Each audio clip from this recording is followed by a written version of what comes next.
the budget.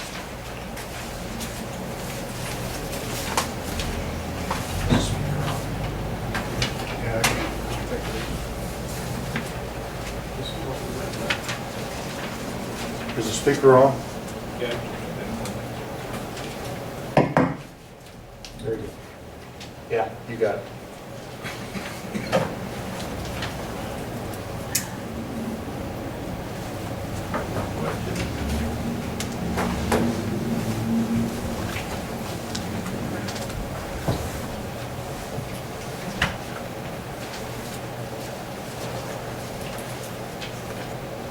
This new budget's real close to where we need to be, correct? It is, according to Charlene, approximately about $6,000-7,000 in that. She said our revenue looks like it's going to end up being around $297,000. Lena, we can't hear you. Sorry. What he asked is that, is this budget about where we need to be? And I told him, I said, according to Charlene, they was going over the budget for about maybe $6,000-7,000 off. She did say that they got news from the DLGF that we should be receiving a little more revenue than what we anticipated. And so that's going to put us up maybe around 295, 297. And we're at 302 on our budget, so. And we'll probably end up spending all of that budget, which will leave nothing in the coffers, nothing. You guys have to remember, you went through a budget last year of $383,000, and you spent down to 4% of it. And so now we're at $353,000, and we have done a little better this year. So that's a good thing. It took us more than a year to get there, so probably things, another year to get back.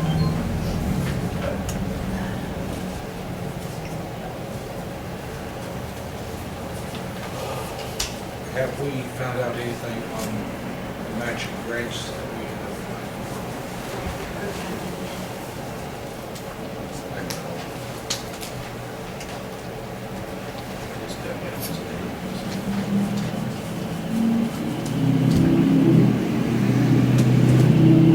So are we still in this budget transferring 20,000 out of economic development? No, we can't.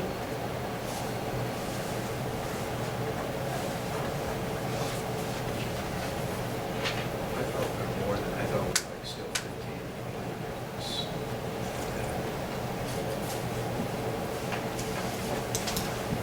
Because we were until we got the updated revenue, expected revenue.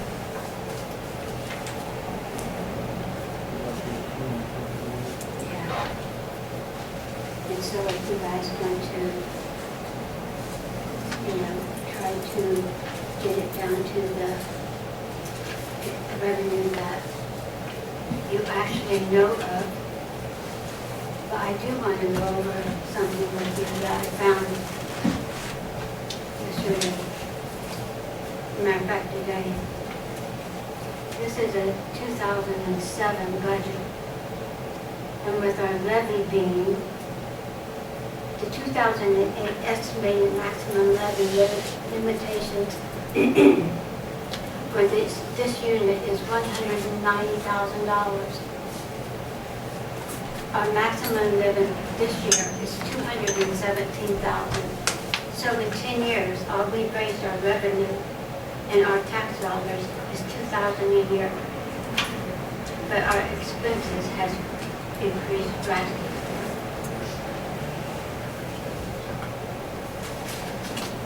So, next year, come this time, we're going to have to ask the taxpayers because either we want to live on the steak budget that we've been having, or we're going to live off of our hamburger budget.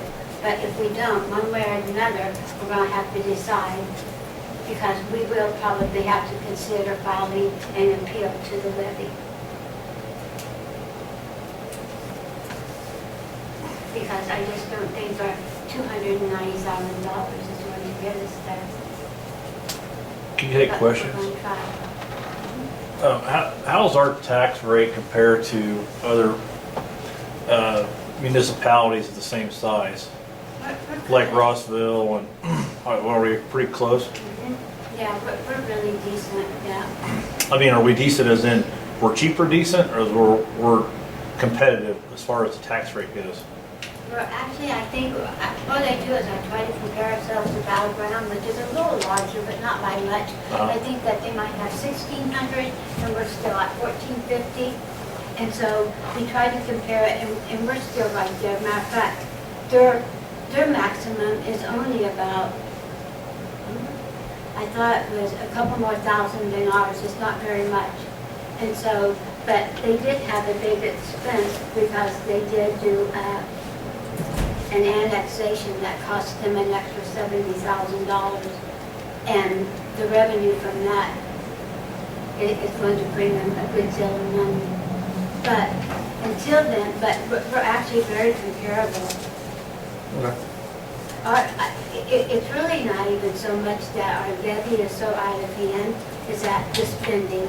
You know, you can't, and this is what I think your board has tried to do, especially to the townspeople, is that they wanted to keep your levy lower because then that means your taxes are lower. But in turn, you have to ask yourself, it's the services that you guys want. If you want a full-blown police department, then you're going to have to tell our board this is what you want. And so they can decide how they're going to be able to do all this because the expenses are just, well, okay. 10 years ago, I don't even know if they had a computer per se as they do now. The programs cost, we spend how much in programs and on, the expenses are not going to stay the same as they were back in 2008. So that's up to them. I think, first of all, I want to spend what we take in, whether it's high or low. I don't think any budget, I think you should always spend what you take in and not go over. But in the 10 years too, the cost of living, your budget goes up in proportion. Your cost of living has been like 1.9, 1.8, 2.9, 3.1, so it's not like it's a 10% increase all the time. So therefore, your taxes don't need to be real high. But during that time, we did raise some entities, like if we want the police, that's fine, but we did raise salaries 45% on the deputies. We raised the marshal 25%, 30%, 25%. Clothing allowance is 3 times what it used to be.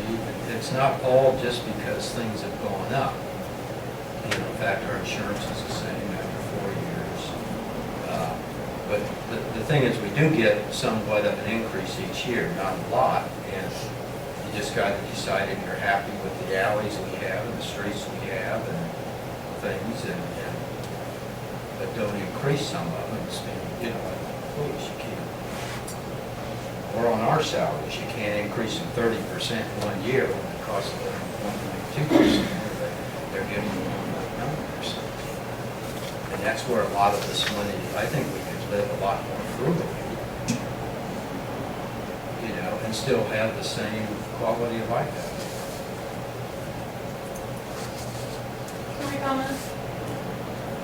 I've lived here probably 25 years now. Bought a house here, fixed it up, bought an old house, saved it from falling into disrepair. I like it here. Yeah, the traffic drives me crazy sometimes. For the most part, I really like it. Don't have a lot of trouble. Occasionally, my kids steal something out of the yard. Small, petty vandalism, things like that. Just little, nothing to get all upset about. And I like that we have a police force. I like that. But I've never quite figured out, like, the hours it seems to me that things really happen, they're not here. I mean, are they on at 4 in the morning, 5 in the morning? Okay. That's like, and I'm not knocking the police at all. Dayton, I'm not knocking that we don't, I'm not saying that we don't need to have police officers, I'm not saying any of that. I'm saying, looking at the budget overall as a citizen who lives here.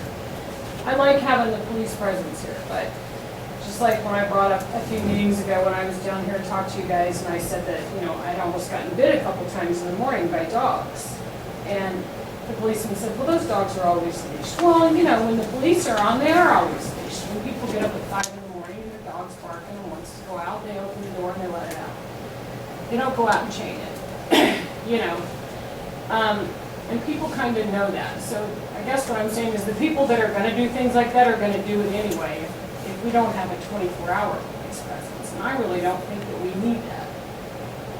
You know, I adjusted my walking route, carry Mace with me, and I carry my phone. I don't know that we need that. So do the salaries justify that when we don't have 24-hour around-the-clock patrols? I have been down here complaining to you about having my road done because I've spent all of this money and all this time and all this labor on my hands and knees in this house, sanding floors and fixing walls, and now I've got hundreds and hundreds and hundreds of gallons of water coming in from all the impervious surface that's been created over here. And I know the liquor store is good for town business. You're gonna have that thing. Arago's a good neighbor of mine. I'm not trying to put anybody down, but I mean, I drive around and it's not just my road, it's my neighbor's roads and the alleys. And I see these things falling into disrepair and it concerns me because Dayton is a good town, but if we don't take care of our infrastructure, then what you're gonna have is someone like me who says, is it worth it to stay here when I got all this water coming in? And I can't get this road done, and it hasn't been done in basically the whole last 20 years that I've lived here, and I can't get a drain, and I'm pumping out my basement, and I've got water coming in my garage, and I feel like I'm in a floodplain, and I'm doing everything I can, the neighbors are doing what they can. I mean, the minute man at the liquor store put up a berm, which was very nice of him to do to try to help with the water. So people really here, I think, really do try to be good neighbors and help each other, but if we're gonna keep people in town that are living here and taking care of their homes and are nice people, and aren't just gonna turn it into rentals, like I could just move and turn that into a rental. I could move out further and just turn that into a rental. And we all know that sometimes with that, when you have too many rentals and not enough round-the-clock homeowners, you have problems.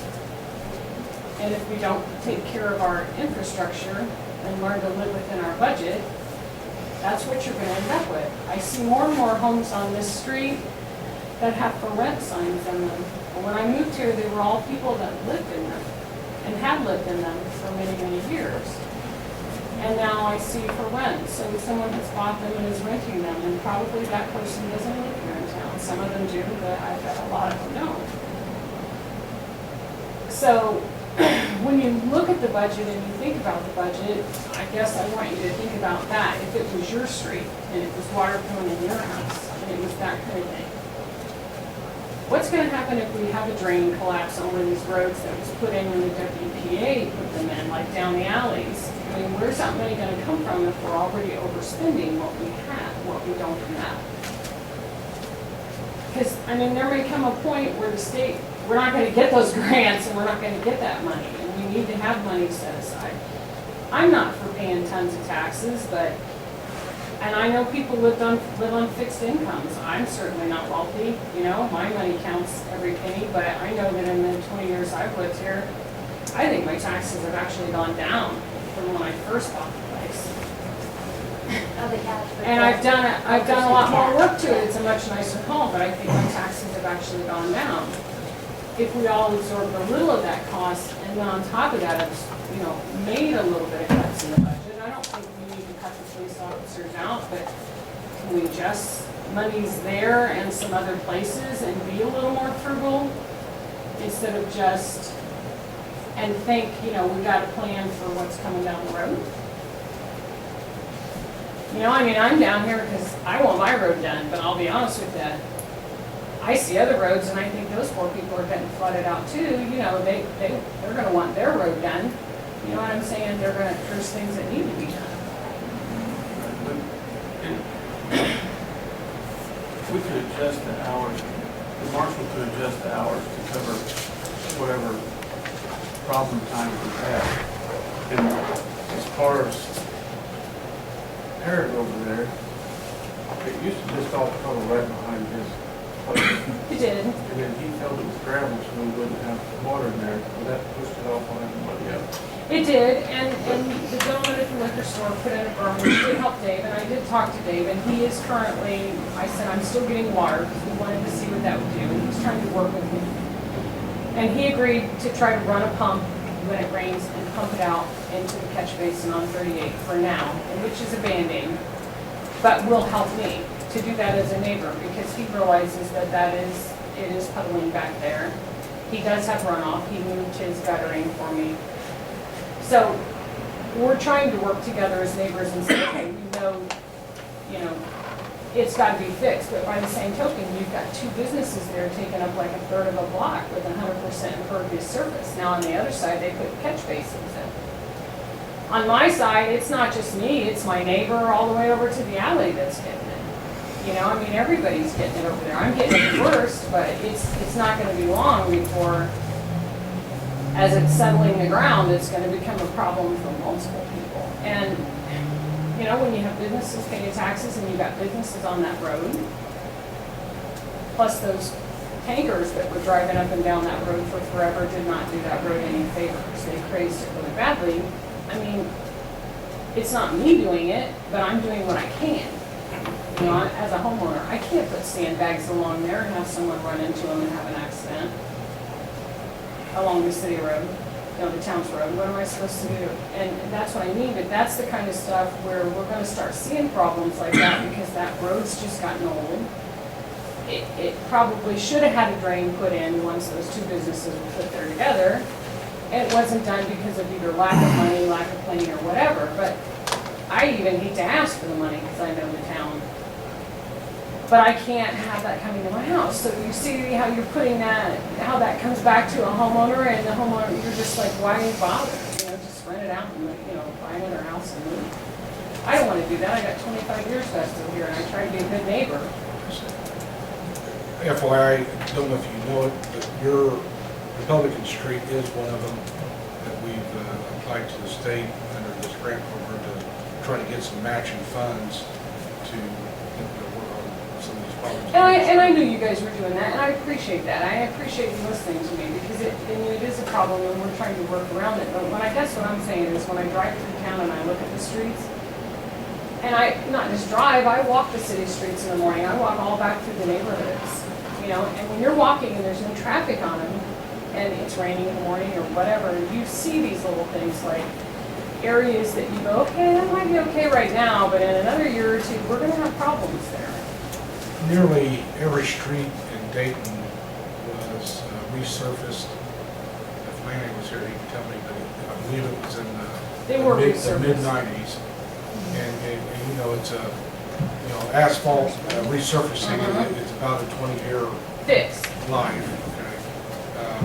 Okay. And it did crown some of the roads too, which caused, there again, Anytime you touch a road, you're going to change. To one Right. extent or another, when that water sheds off. Right, and once you surface a road so many times, you've surfaced it so many times, you've made a crown where you're just creating yourself other problems in the future that are gonna cost you more money. But what I'm saying is not just the roads, it's other things about our infrastructure, our curbs, our, just things that I think we need to have money for.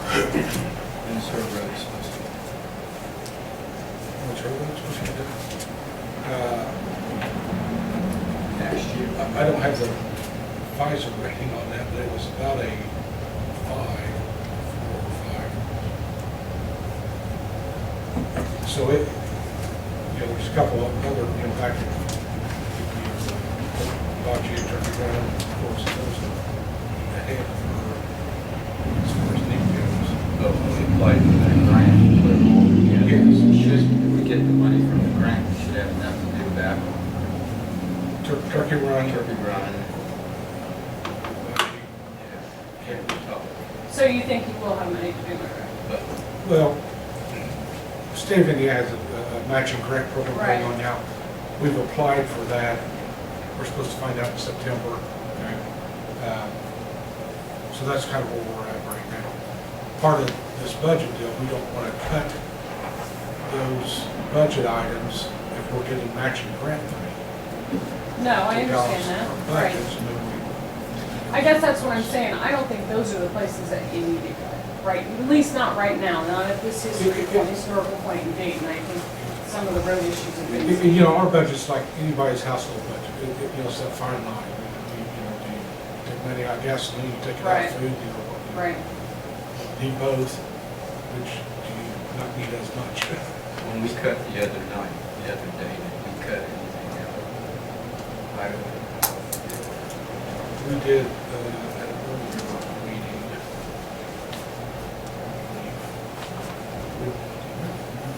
But not much. But I thought there was. The meeting where Charlene was here. I thought we started with like 6,000 right off the bat. I'm sorry, then we moved that for this matching grant. We have to have the matching stuff. A lot of it. well, as for me, please don't move it. We have some roads that really need that. Absolutely. I thought we used rainy day money or something for matching grants. And then I thought we took some out of MVH and stuff to help us pay for some of these other things. Because comments were made, I thought that, well, those roads, we might have to wait another year. Yeah, I I think won't what make she's it, getting I at won't make is it she another doesn't year. want to wait another year. Yeah, I So- won't make it another year. I mean, I've got, literally, I mean, just when it rained the other day for just like a half an hour, you can still see the dirt line up my garage door where I stepped out of my car and I stepped into like 6 inches of We water. got like 3 inches of rain in the. since We our did. time period. But the I've problem been in the is, yard, I know this. right, but I guess what I'm Control saying is I'm getting all of it. That's just in front of my garage door. That's not what's actually coming and running in the house. That's just the corner. Yeah, your place and the one next door is completely underwater. Yes, Backyard. it's completely underwater. I I mean, I think when they get, put the liquor store in, it raised everything up, yeah. and it added the Perigo, added to everything.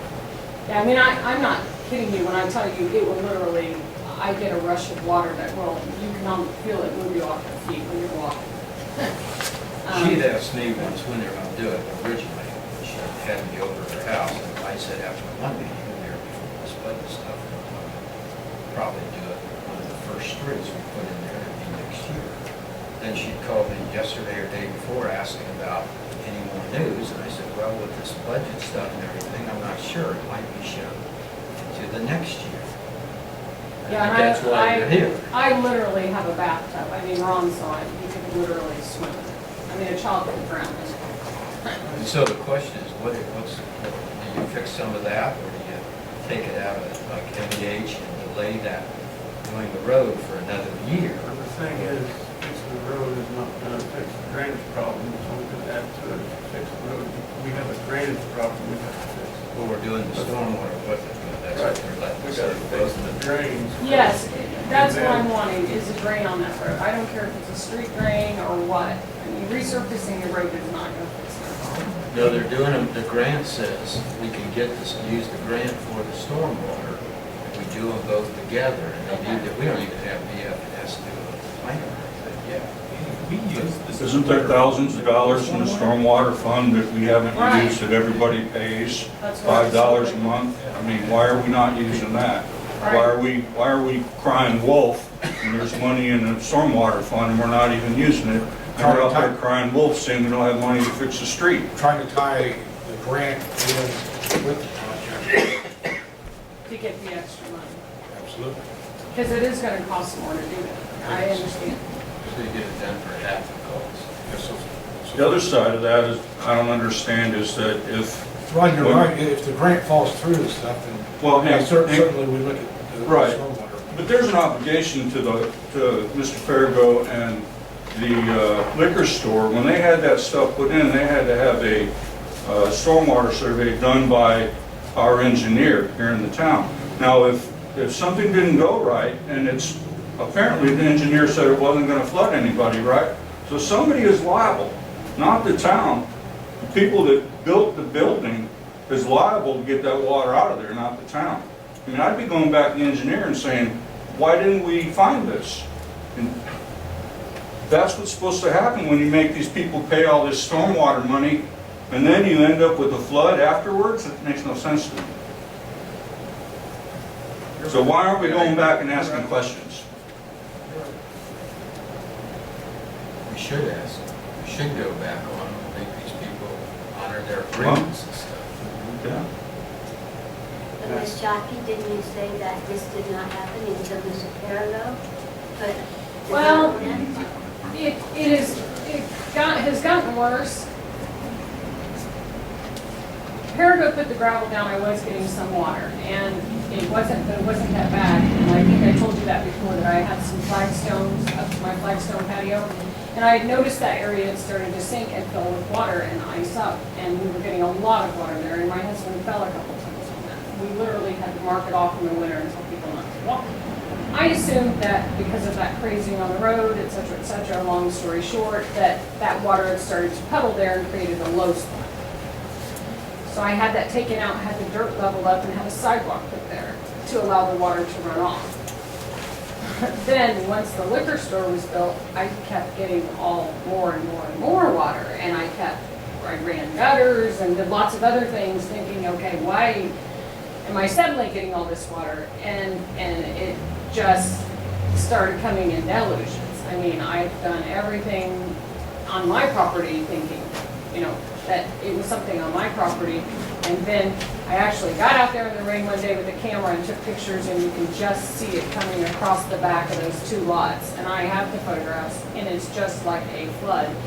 And it comes down the side of the street runs toward 38, and of course my house is right there, so in it comes.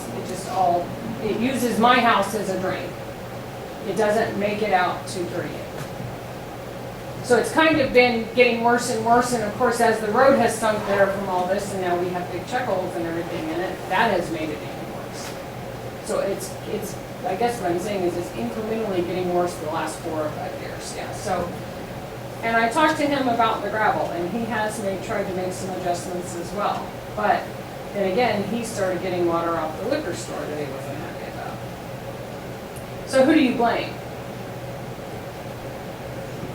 I'm not trying to really blame anyone, I'm just saying that road is busy enough that, and with his business there and my home, we needed rain of some kind. Because it's not just flooding me now, it's flooding the neighbor all the way up to the alley. I'll call BF&S and ask them exactly what went wrong and why it's flooding over there and see what they have to say about it. Be my guest, yeah. None of Bush's property should ever drain on, nobody's property should ever drain on somebody else's property. I agree. Unfortunately, my house is 100 years old, and it's the low spot from the original level of town, and everything else that has gone up higher. They put things But in, they they should put never in been higher. allowed to do anything to cause that water to go to your property, that's my point. Yeah, I agree. That's what the engineer was supposed to be doing when he did his survey, was to make sure that water didn't go to your property. And somebody has done something other than what he said was okay in the meantime, and that's why I you get agree. the problem. So it's not the town's problem, it's Mr. Perigo or the liquor store owner that are doing something incorrectly. It is the town's problem because, the town, through years and years and years, it's just like all these alleyways, it's like streets, it incrementally gets built up.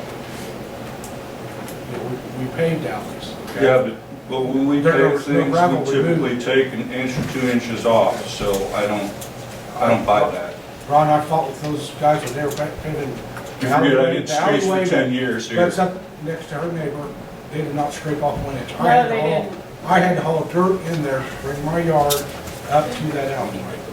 Yeah, they didn't. I've got a garage, I personally own a house with a garage behind it, and it floods because that alley's been built up a foot on 2 sides of that, creates a dam. And to be honest with you, I used to flood in the front of the house. And when I complained about that, the new road was coming with the new catch basins, and that took care of that problem. But out there along the house, I could sandbag, you know what I mean, keep it away. This, I've done everything I can do.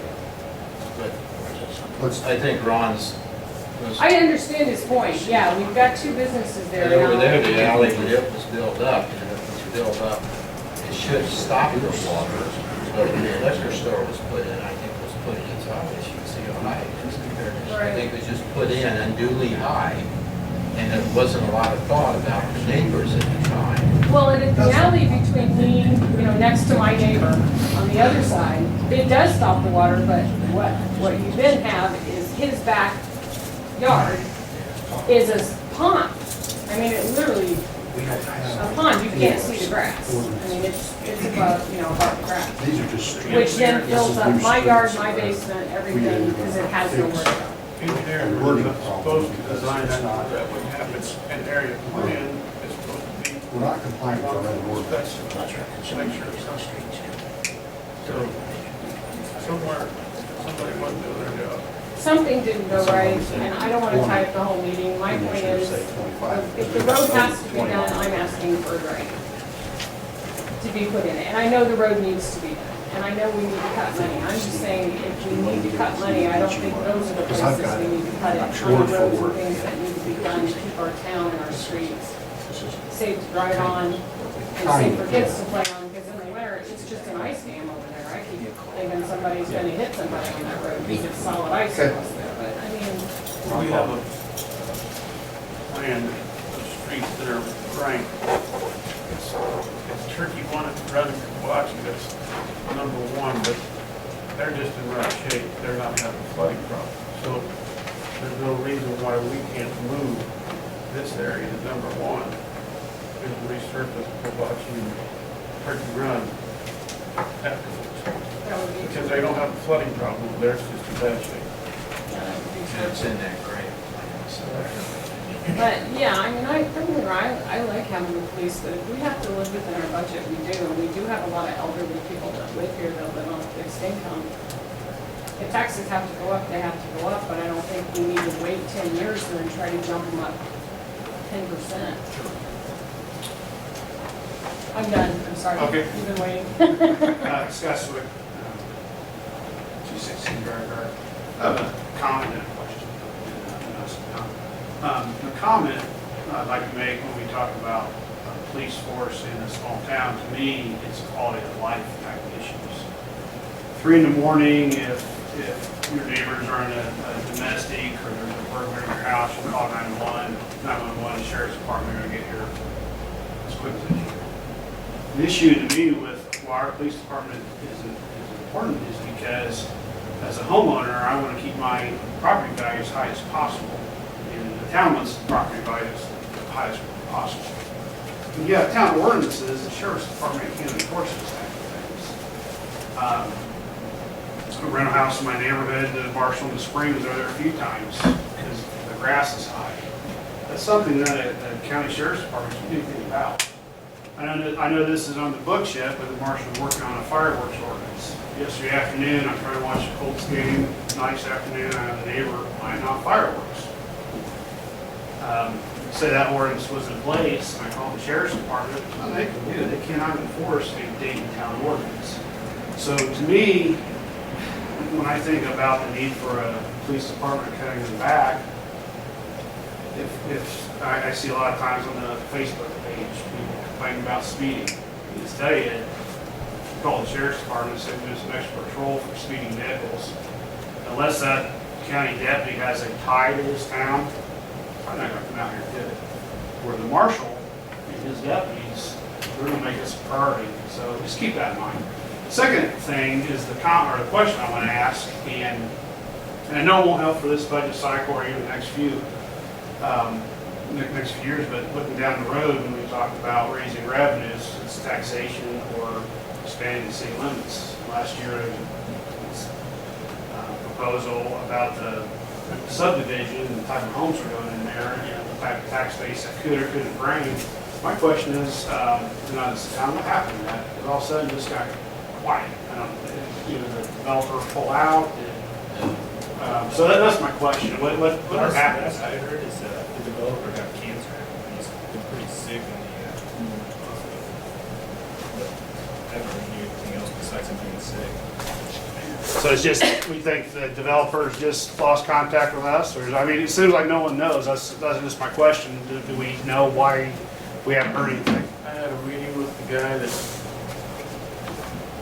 Alan. yeah, he's in charge of he runs the land for the people that own it, and we had a meeting and he said at the time he was sick. And then he had all kinds of ideas, but haven't heard anything from him since.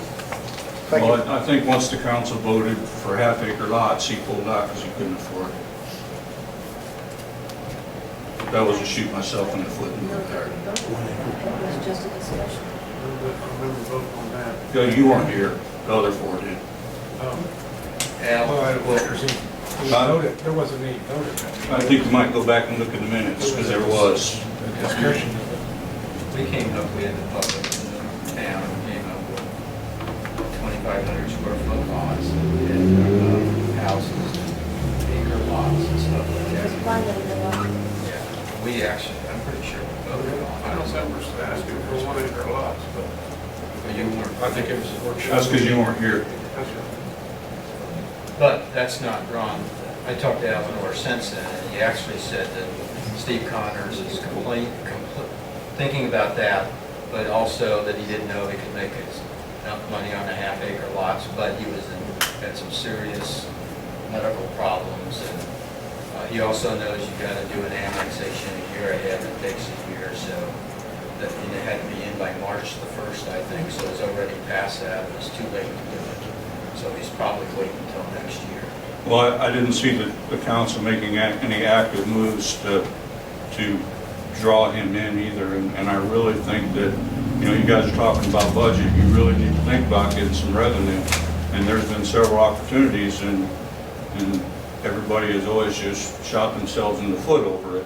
I've got a meeting with Kovich Builders next week to go to the west side, look at all of his housing additions. He came in, he was talking to me about, he's actually going to give me the specs of the additions and the covenants for how to do it, for the homeowners covenants and everything. He's going to show me a cross between where you have duplexes, single housing, duplexes, owner-occupied housing. And he said there's some neat ideas. And at that last meeting we're talking about coming up and making something with this town. We got to decide what this town would like to see. Then we go out and shop it around to several developers and see who's willing to do the best job and be willing to do what we want. And so we just started with something in the spring, and Steve Connors, like most of your developers, they can make more money on smaller lots than they can on bigger lots. So it's going to be a negotiating process. No, I But understand I'm going out that, and talk to all the builders and see who's out there. but I don't think that anything's really going to happen until the council finally sits down, and I always wanted this when I was on the council. You guys need to sit down and you need to come up with a committee that's actually looking to find things for income. And, you know, if they meet once a month, maybe a couple of citizens, a couple of council members, but somebody needs to actively be working on it. Just sitting up there talking about it, and one guy trying to do it on its own, it ain't never gonna happen, Ron. Because I know exactly what, I've been there. It ain't gonna happen. But we're to a point where we need some income. And we can sit up there and talk about it all day long, but unless we get an active committee and somebody out there shaking the bushes, not just one person.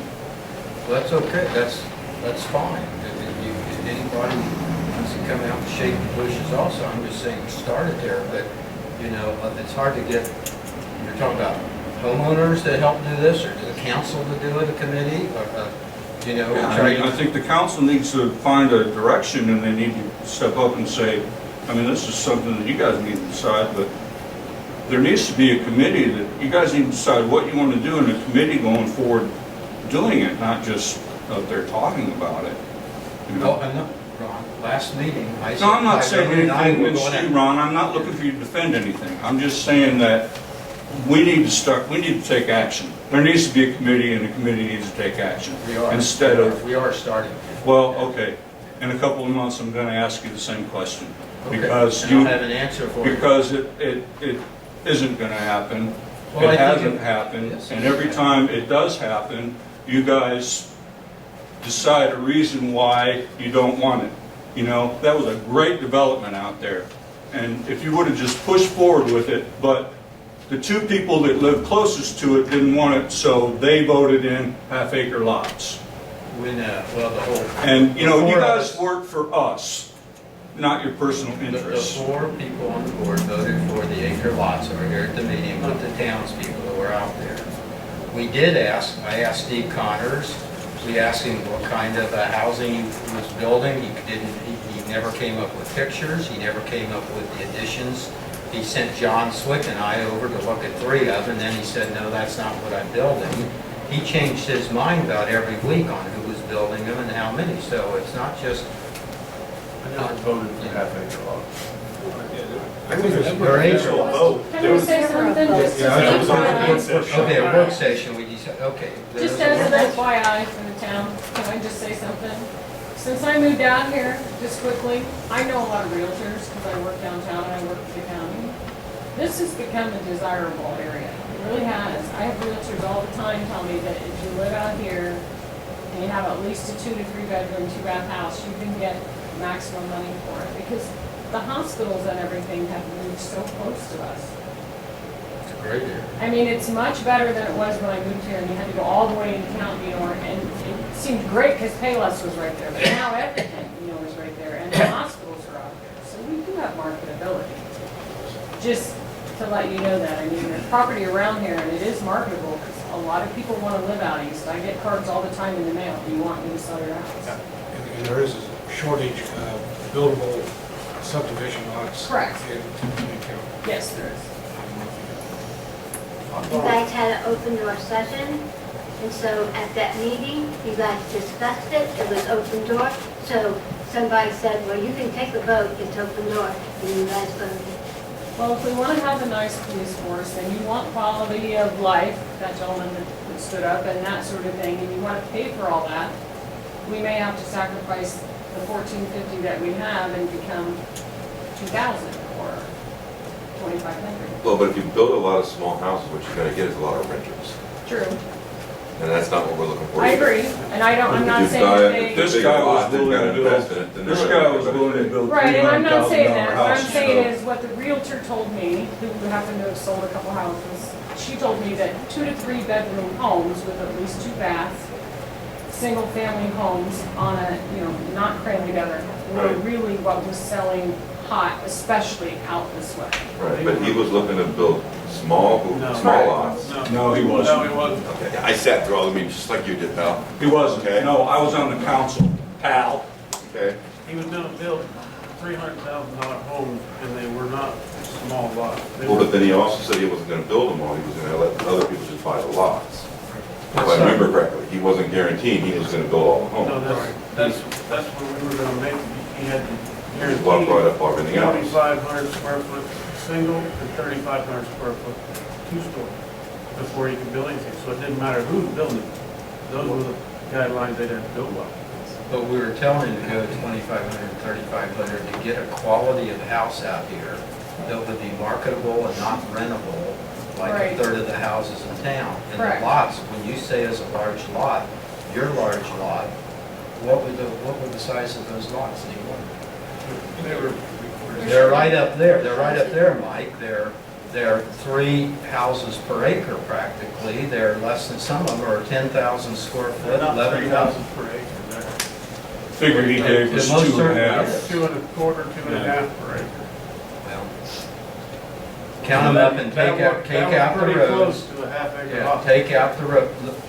The measurements are, wait, actually, the measurements are on that lot. If it says 100 foot by 20 foot, that's the size it is. It doesn't matter how big the road is, the green space, They're whatever. not 100 Those, foot by 20 foot. Those no, are they're 60 10,000 square Those foot are lots. 60 by 100 in Deerfield. So they're big. How about bigger. seeking it out like this? Lafayette has a website where you can go and see the marketability for businesses, for homes, for people that want to build subdivisions. They put it on their webpage. They have a webpage, they have a site that says, we have this many workers, we have these plants, these stores, this whatever.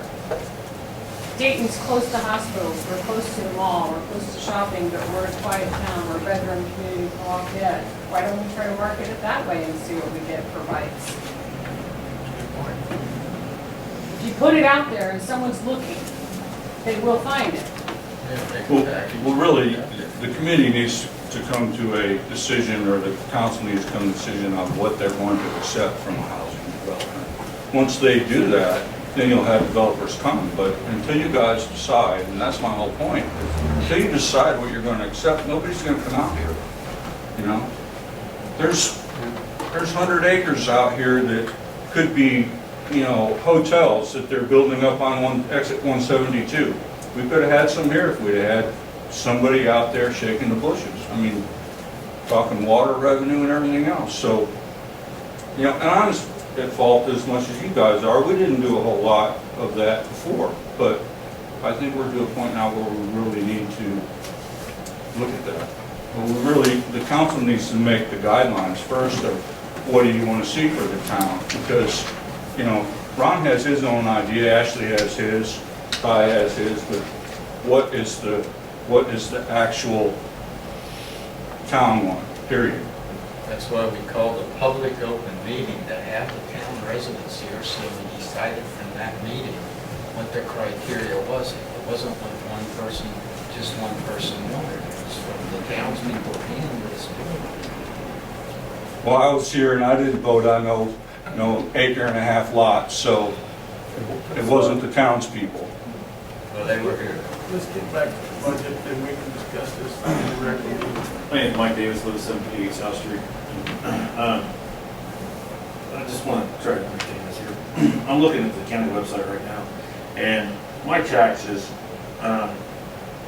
for 2014 and 15, from what this website's saying, is $265. That's, I mean, Sounds right, Mayor. to me, I don't understand, you know? So you're saying we have 1,400 residents, right? Is that right? 1,450. And so we're like $6,000, $7,000 shy, everybody. So 6,000, 7,000 divided by 1,400 residents, that's $5 a year. Right, Everybody, $5. that's what I'm Ta-da, saying. our budgets. Mine are actually less. And it's 260, if we want new streets, we want new drains, we want police, we want fire 24/7, we're going to have to pay for those amenities. You can't squeeze blood out of a turnip. Everything's going up. It makes sense. I mean, everybody doesn't want to pay taxes, but Jesus, it's $200 a year. And we want to live like we're living in the city of Lafayette. We want curbs and streets and sewers like they're putting in on Main Street. That ain't going to happen. People have to understand that. And I mean, we have money hidden in some fund, great, let's use it. But if we don't, God dang, it's $5 a year we're talking about to make our budget. I agree. think I don't- this is a reason. Yours is $5 a year. I mean, we pay 2,000 some taxes for our house. Yeah, but you guys have how much land? I mean, it's all proportional. I kind of what's your income? That's compared to without, mine? that's without, it has nothing to do with income, that's what our house is without the land. That 4-acre field was $1,600 for 4 acres that we mowed. I finally beat it down with an appeal over 3 years and got it down to $720. But prop taxes over here went from $3,000 to $12,000. But what So I'm it's not saying, $5 a year. But Yeah, that's it is. relative to you. $1,400 per resident, 1,400 residents at $5 is over $6,000 a year. So you could put in 5, Mike could put in 5, we could be happy campers, Ron. Well, I think we're And I don't talking, care if you have 10,000. well, you're not just talking 6,000 here because we've already taken out an MVH, right? So we're screwing MVH to get to that money. And this is only of everything, I think there's $80,000 difference in this budget. I don't know what, The way I I read don't it know. and I'm just everything. saying, we were talking about 6,000 or 7,000. Well, Even if it's 10,000, okay, it's $10 a year. Well, it's not 10,000, it's not 6. I think it's a lot more. I guess the council has gotten shy about raising taxes because when I came on, we were putting in the water system. And people were freaking out that the water rates were so high compared to Lafayette, $25. So we tried not to raise anything as much as we could. Lafayette keeps raising their water, so we try not to. So they were doing it over like a 5-year period. So we just raised it twice. So maybe 3 years you wouldn't have to raise the taxes. And we haven't raised it any since. But Lafayette keeps raising the rate on the water, that we have to pay them, so. Right. It is that time where we're gonna have to. And Something's gonna have to give. I mean, we're gonna have to cut money, or we're gonna have to raise taxes, or people are gonna have to decide what they want. I mean, I don't wanna drive down crummy roads. I don't expect them to be top of the line roads, because I live in a small town. But, you know, I don't expect to blow my tire out when I drive down a road, you know? We have on roads, we're mandated by law every year to turn in a report to the state, you know, a few other organizations. Right, I'm So- just so our using roads that are as an graded every example, year. I guess. I'm saying, he's right, if we want drains, we want that kind of thing, but if we want the quality of people that are gonna live here, that are not gonna be renters, and you're not gonna want that kind of thing, then you're gonna have to give them some of those amenities. Do you see what I'm saying? Because they're not gonna wanna deal with problems like I have. They're just gonna let the houses fall into disrepair and run. Where did we find that? Age-old question. Yeah, I mean, it's, I don't mind paying a little more taxes. If someone lives in a nicer home, they're gonna pay more. It's all relative, I guess, to what you can afford and what kind of home you wanna live in. Okay, I'm Alex Ostermeyer. And for me, listening to everybody wants 24-hour police department, and I would love that. But to me, when we look at the budget and we don't have the money for the police department that we are paying for, and we have them working, our deputies work typically 4 to 8 or 6 to 10. There's not so much crime. If you look back at how many tickets they've written, most of the months, they write maybe one ticket per month. And to me, if we're paying for you to be out there, you need to write tickets, or maybe we don't have enough crime going on during that time, that they don't need to be in here. Maybe we move them back to midnight to 6 a.m. when people are doing crimes. Or we cut it back where we don't have the deputies except for Thursdays and Fridays and Saturdays, when there's actual people, more traffic, more crime going on. So to me, I would love the police department to stay, but if we're gonna keep them as a resident, I want them to at least be there when crime's happening, and I wanna see something being done from the police officers, not sitting on a lot, drinking coffee, pretending that they're doing something so people drive by and slow down. I mean, to me, I think this month was the highest month that we've had people write tickets, and maybe we had 20. Is that too high? Do you know when burglaries are gonna happen or rapes are gonna happen? You don't. That's But at right. that time, you can also call the sheriffs. But we don't have the budget for what we are paying for. Let them get out there and protect you and be seen, and that deters crime. They go, half the time they're sitting up there at the police department in their car or in the office. They don't patrol, they're not writing tickets. If you didn't have them patrolling, you'd see crime go up. And that's fine, Deterrence is but maybe a lot. move the hours where, like, he gets off from, I don't know his exact hours, but maybe have like a spacer of an hour or two, and then have the deputies come in and have them work a little bit later, when a lot of times, most places, I'm not saying that it's here, but see when the crime goes up a little bit later, because it's getting dark. Maybe move their hours around instead of having them back during the day, so then you have a little bit more coverage at night. I would love to see them here all the time. I mean, I'm all for 24-hour police department if we can do it. If we can get money, and maybe in 2 years, we have a lot more money come in, and we have developments down there, then I would love to see more police department. But the fact of the matter is, how much money we're over, and how much we're spending on the police.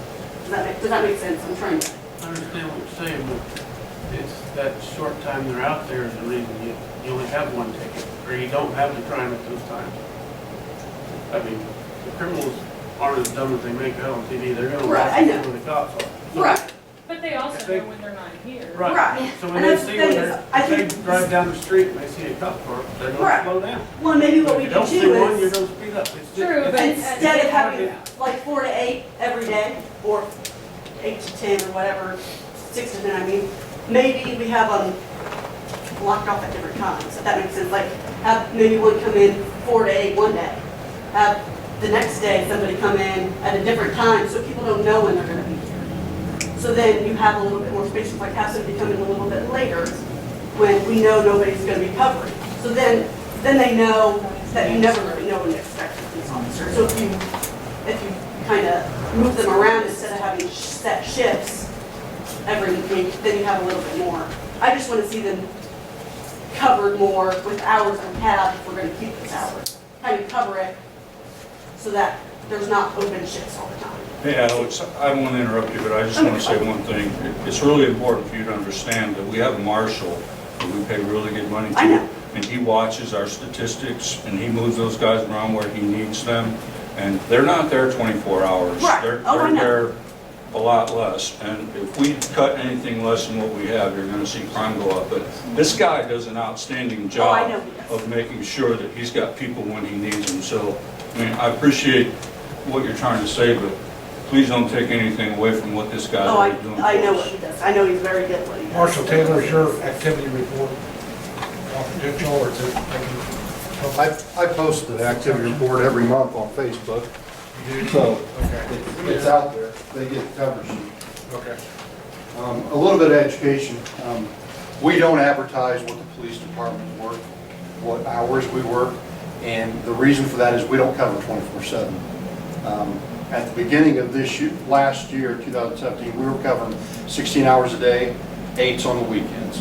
So that was 96 hours a week. At the beginning of January, when we discovered that we were in somewhat of a financial problem here in Dayton, we cut back 20 hours a week.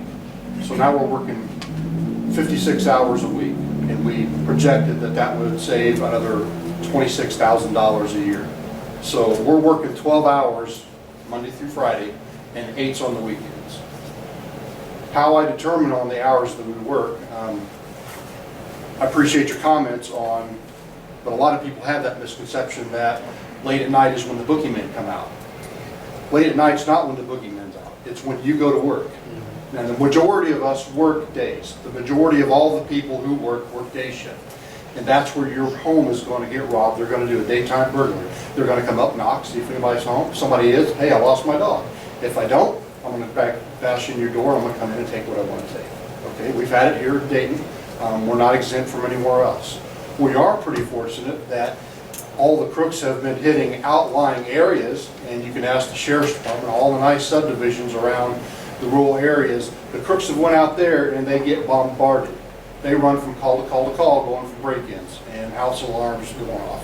So priority number one is the day shift. That's why we cover it, to protect you guys and your belongings when you're away from work. Number two very important things. We got Dayton Elementary School, and we've got United Methodist Church over here who has some invaluable property inside those things that I think it's a priority, and the council thinks it's a priority for us to be present during those times. Okay, there's been some mention that, well, why couldn't he go do the crossing guard instead of having the crossing guard there? Well, I could do that, but then I can't patrol the streets where little 7-year-old Susie is walking to school a half mile by herself. Okay, so I try to be all over the place when that's happening, coming and going, and the crossing guard allows me to do that. So for those reasons, that's why we focus on the day shift. During the summer, when you're all at work and you have your 10, 12, 13-year-old kids home alone, I'm here in town. If I'm working nights, then you're going to get the odd deputy role. So because of our kids, because of our property, because of all of our work schedules, that's why we focus on the day shift. Now, the evening is, we focus varied hours. Right now it's a 4-hour shift with our part-time guys. It's generally from 4 to 8, 6 to 8, 6 to 12, whatever it is. We don't try to set that too finite in stone, but the council wants to see it on a schedule, so we try to keep it pretty finite so that we know when they're coming in. And that's because of this 38 traffic here. Our number one complaint is not break-ins and burglaries, it's because of traffic. So we try to juggle all that with the hours that we're given. That's why you'll see a police car sitting out there with nobody in it, because that $2,500 police car is a lot cheaper than a $7,000 radar sign, and it slows people down. You know, I try to station that wherever I can, try to get the most visibility for what I can for the buck. So that's why we work those hours. If there's gonna be domestics, if there's gonna be batteries and things like that, it's gonna be on those Friday and Saturday nights. It's why we try to keep an 8-hour shift on Friday and Saturdays so that we can deal with those types of problems. We've got all the problems that Lafayette does, we just don't have so much of it. We've got the heroin overdoses just like everybody else does. We've had 3 of them already this year, okay? Worked a heroin case last week. We have the same kind of crimes, okay? We don't get the news coverage that Lafayette does, and I don't really want it. I'd rather stay under the radar from all the newsies because it makes, I think, our town less visible, and those people aren't going to come try to target all of you because they know that, well, there wasn't anybody on at midnight, and so they know nobody's out here. So that's why we justify the hours for what we do. We have cut back 20 hours a week, which is a lot. That's going to be like a $26,000 cost saving. Something I want to do? Absolutely not. But like all of you said, we got to work within our budget. Like some of those on the council said, we got to work within our budget. You can't just make it up, so you got to work within it. So they're trying to do the best they can with the money, funds, and resources that we have. So that's just a little bit of an education on the status of the police department right now. So I understand, are we going to lower the speed limit through town? Is that going to happen? All we did on the speed limits was make corrections to the ordinances, okay? We don't control 38. We can't set speed limits or any traffic function along 38. That's controlled by the state. There are certain areas in town that were posted incorrectly, posted at 20 mile per hour when they should be 25 mile per hour. I can't enforce that. If it goes to court, then I would lose it, and it's not fair to the citizens. Conversely, the universal speed limit was 25, and there was discussions about would we need to change it up, down, or whatever. Way back when they decided to set it at that, it was pretty good, and I think it's still a sound decision to this day. To make major changes like that, you need engineering studies, which cost money, which we don't want to spend right now. So we're correcting those areas that are marked incorrectly, that are 30, that should be a 25, or 20, and that should be a 25, correcting those signs, and nothing's going to change around the school. It's still 20 mile per hour wind schools, and it's just going to make it more uniform and correct errors. That's basically all we did with the speed limits. Thank you, Mark. Now, finish up the budget. Is there any other questions? I have a comment. Cindy Marston, 49 Shady Lane.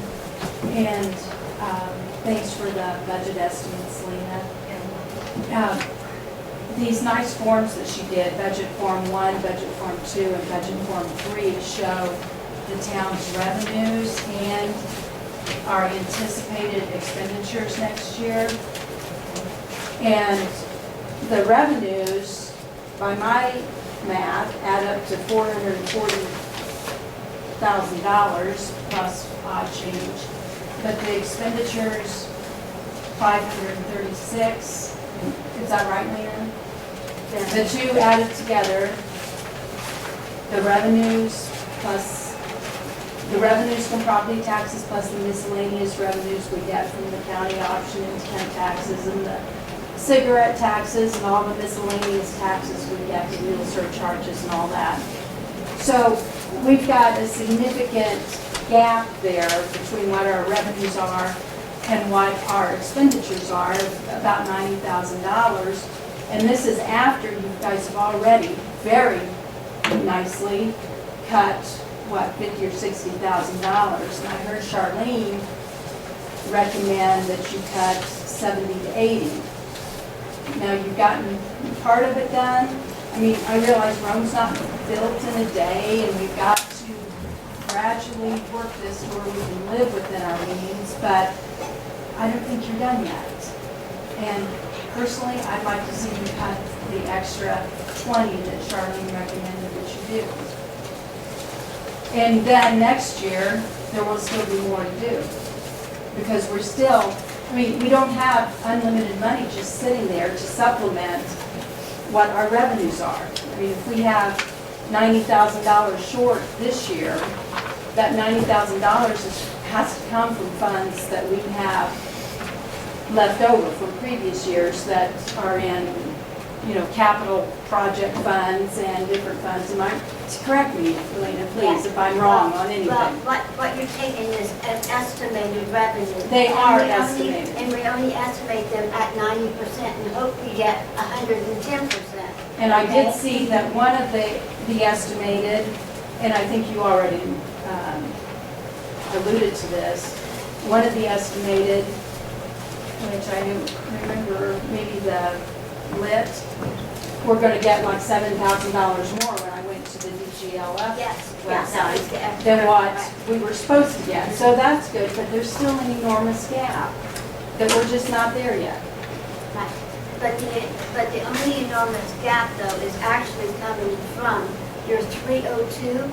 Your general fund. Yeah, right, and Yeah. right, because if you don't get EAT, you can't spend it anyway.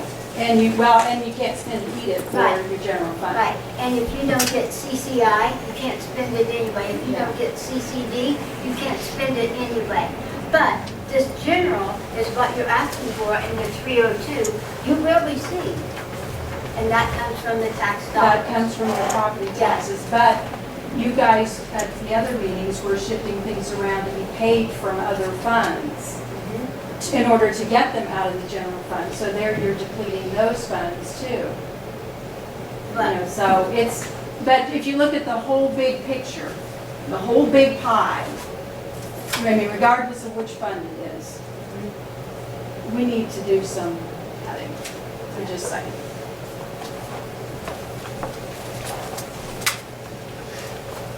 So you look at the big whole pie, what's the difference in what are you saying, what's the difference in $90,000 as it sits right there, but that's already with moving money from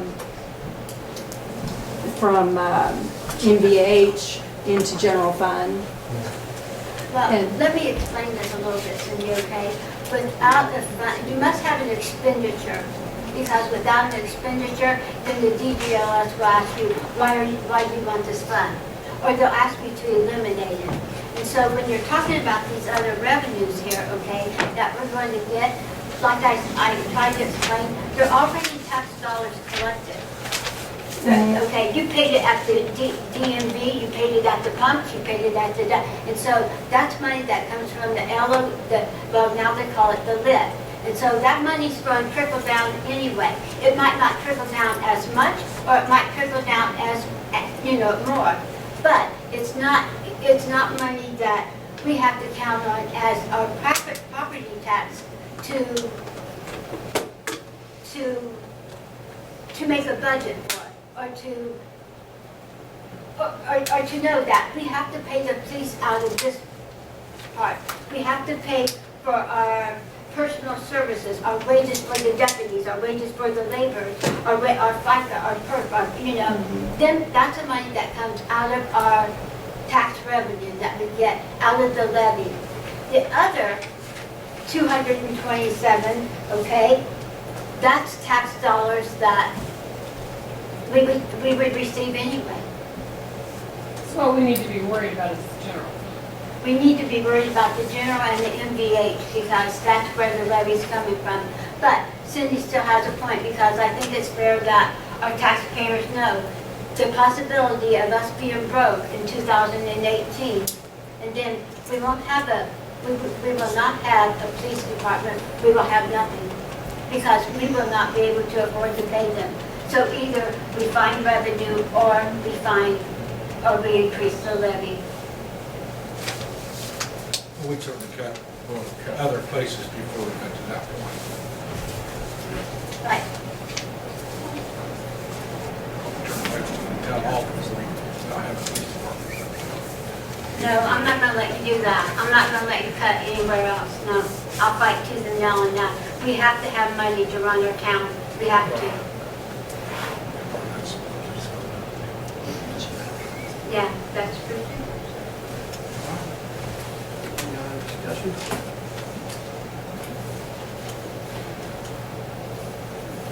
Okay.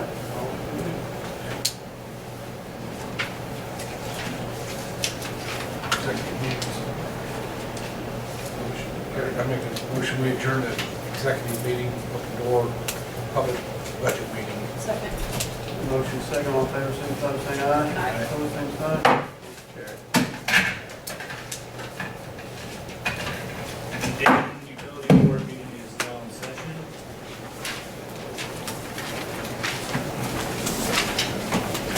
I'd like to get approval for meeting minutes for August 8th, 2016.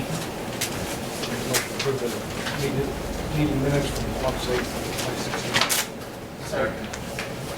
Motion made, properly seconded. All in favor, signify by saying aye. Aye. All opposed, same sign. The presentation of the claims meeting docket. Anybody have any questions on it? We should make a motion to move docket to the regular meeting. Second. Motion made, probably seconded. All in favor, signify by saying aye. Aye. All opposed, same sign. Adjustment report.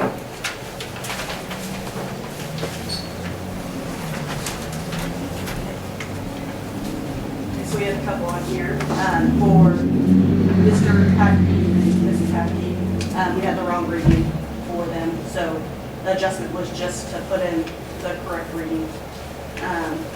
For Mr. Martin, he had a pool, so we adjusted up the wastewater, so we're just going to approve that. The fairs also had the wrong reading, so put that back in. And then for Mrs. Cole, she was on part of the monthly, end of month, we run credit cards as like a automatic credit card, and hers was actually not ran, she was in the stack, and I just moved over her. So that was just to take off the penalty that she had gotten for my mistake. And then Mrs. Boaz continuously gets Don Colbert's bill, and we've changed it in our system, and we just changed it again. She got it again this month, even though we changed it. For some reason, the system puts her back in, and sending her a bill, even though it's not for residents anymore. Don also gets the bill, so I'm not sure why she continues to get it, but. And then for Ruiz, his meter was not read, and it actually made the transaction, it just did not put it in our system correctly. We didn't have the transaction, so that was just to adjust put a new reading in and then adjust the monthly, the minimum deposit, or minimum payment in. And that is all of them.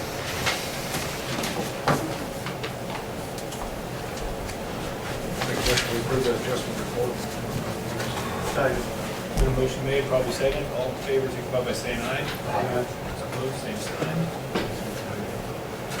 Comments? Motion made.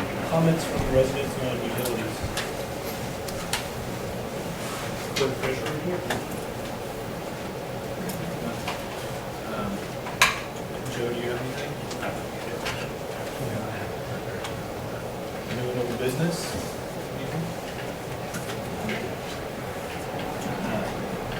Randy's not here for his utility report.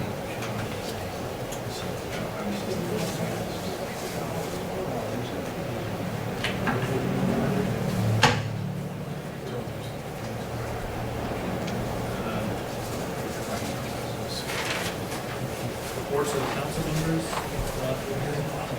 Patrick? Make a motion. Motion to adjourn. So motion made, probably seconded. All in favor, signify by saying aye. Aye. All opposed, same sign.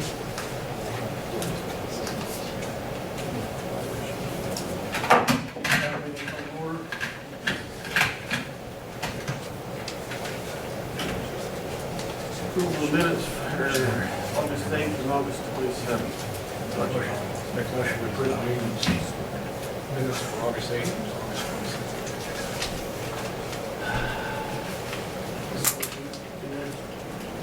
Second. Motion second.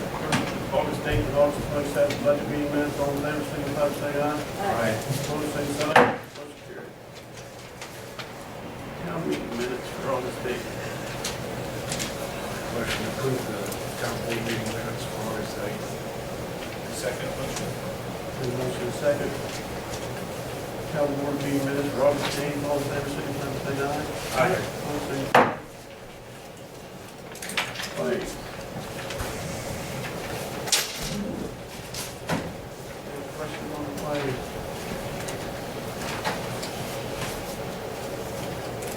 Motion to approve the claims docket for September 12th. 2016. Motion is second. A lot of claims, all in favor, signify by saying aye. Aye. Opposed, same sign. Motion carried. Balance docket.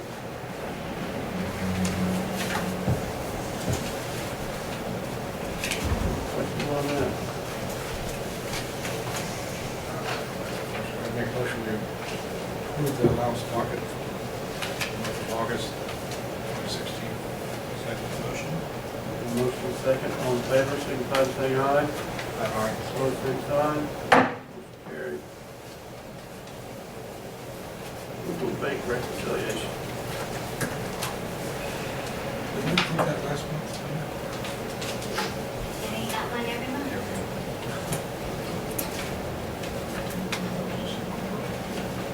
I'm sorry, no, that should get his, the allowance docket or the Oh, we got the Bank rec, bank rec. records and then we got the reconciliation revenue report.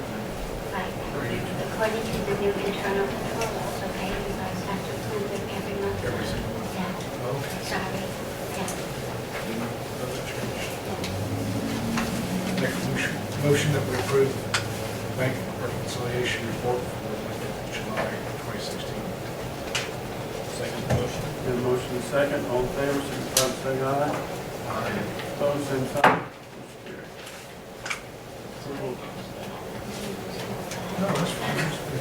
Things Approval change. of Both revenue change. I didn't report. know that, so. Any questions on that? Motion to approve the revenue report July 2016. Motion is second, all in favor, signify by saying aye. Opposed, same sign. Motion carried. Appropriation report. Motion to approve the appropriation for July 2016. Motion second, all in favor, signify by saying aye. Opposed, same sign. Motion carried. Comments from the residents? Not enough of that, huh? Nobody? What would you like comments on? I'm sure someone will. Anything but utilities now. Anything about utility, or but utility? Anything but utilities, that was just the last meeting.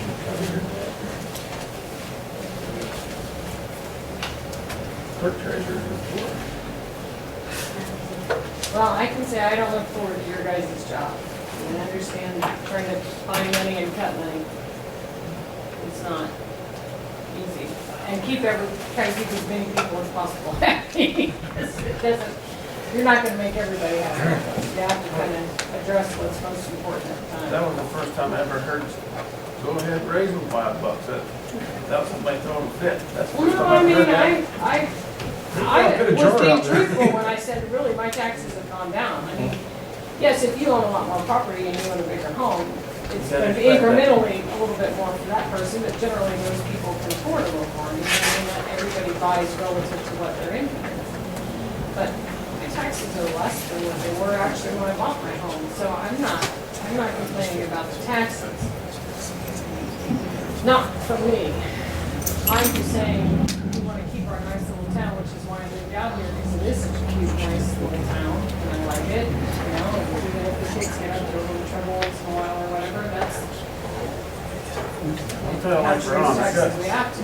I got land out there, but it's just grass and horses crap on it. Then I'm paying money for it, but Exactly, want but it, I'm gonna that's pay your for it, choice, so. correct, right, it's your choice. And Cindy, you know, our our boards are reluctant to raise the utility rates. They fought Steve Rock tooth and nail. At first he wanted 57% increase on water, and they said that's not happening. And they made it go down to where the last one was 18%. And they're the same to do it on taxes, but then in the end, our means doesn't. Well, on the water, I can kind of understand, because water's kind of like gold out here. Or at least it is to me. Some people, I'm sure, don't use I that. think somebody figured it out, but it's only like 4 cents a gallon. I'm OCD, so I'm a clean freak, so I wash everything continuously, and so I use a lot of water. But it's So to not me, the it's old- like, yeah. It's not the old system, like $25 a month. No, I mean, my Well, yes. sister, has 3 kids, and they use, their water bill is less than mine. But Because it's that's- 1.2 million, and I think you put that water system in. that's relative. I could reduce my water, that's just me. You know what I'm saying? 'Cause that's how I choose to use it. I don't know, I mean, I'm not, and I wasn't calling for a 24-hour police force, if that's what some people might have thought either. I don't really think that we need 24-hour police force. It'd be nice to have. It'd be nice to have, yes, it would. I'm not gonna deny to you that it would be nice to have if we could afford it. Maybe in the future, we will be able to. Can we afford it now? Probably not. Joe, you got anything? Yeah, I do.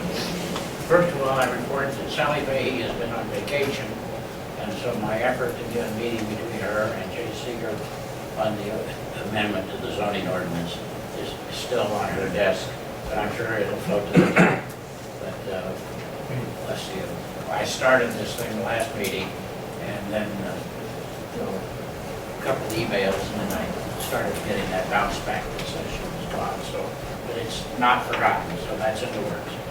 The second thing I've got is, and I have furnished this to the clerk treasurer and to all of you, and that's the ordinance establishing the permitted use of consumer fireworks. And Ashley, you asked me to make sure I have it here tonight, and I do. And so I have it here before you for its first reading, and after a reading, then you'll have to go to a second reading and then advertise it in the newspaper appropriately. So it is modeled after the other town ordinances on this, and it adopts the provisions of Indiana Code 2211, 1410.5, which is the enabling law that permits towns to actually have this particular matter. It's got a lot of technical things in it, but I can here indicate to you, unless you really want me to read it all to everybody, I would tell you that the enforcement officer is the marshal, together with his deputies. We talk in terms of community fireworks as a definite prescribed kind of thing out of the statute. And the provision that says, I think probably what you're really hunting for is consumer fireworks may only be used or discharged within the incorporated town of Dayton on the days permitted in subsection B. And those days are beginning on June 29th of each year and ending on July 9th of each year. So there is that time bracket there. Then it says, I've got to find out where I left Is that the county? Pardon? Was that the county's timeline? Did you say something about we could have changed that?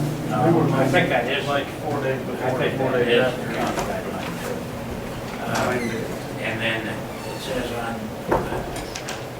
the hours of the days then are between 5 p.m. and 11:30 p.m. Or 2 hours after sunset, whichever is later. And then there is an exception on July 4th where they can be discharged from 10 a.m. until 12 midnight, and also an exception that provides that on December 31st of each year, fireworks may be used and discharged between 10 a.m. and 1 a.m. on the immediately following January 1. And so those are the times and efforts.